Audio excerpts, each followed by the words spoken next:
তো গাইস দেখতে পাচ্ছেন এখনই দেখো, তো একটু পরে আপনারা একটু থাকবো আমাদের পাশে।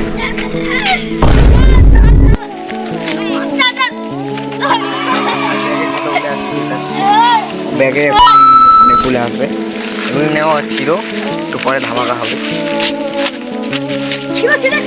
যখন ধামাকাটা হবে তখন মিলবে, বাদ মে থোড়ি দের বাদ মিলতে। তো গাইজ এখন আমরা ছিড়বো বই ছিঁড়া হয়ে গেছে, তো এখন এগুলো উঠতে হবে। তো শুরু করো সবাই।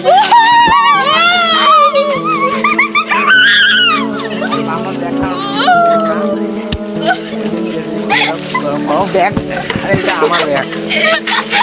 তো এখন আমরা খাওয়ার সময় দেখা করবো, পরে খাবো তারপরে। हम तीनों भाई और तीनों तो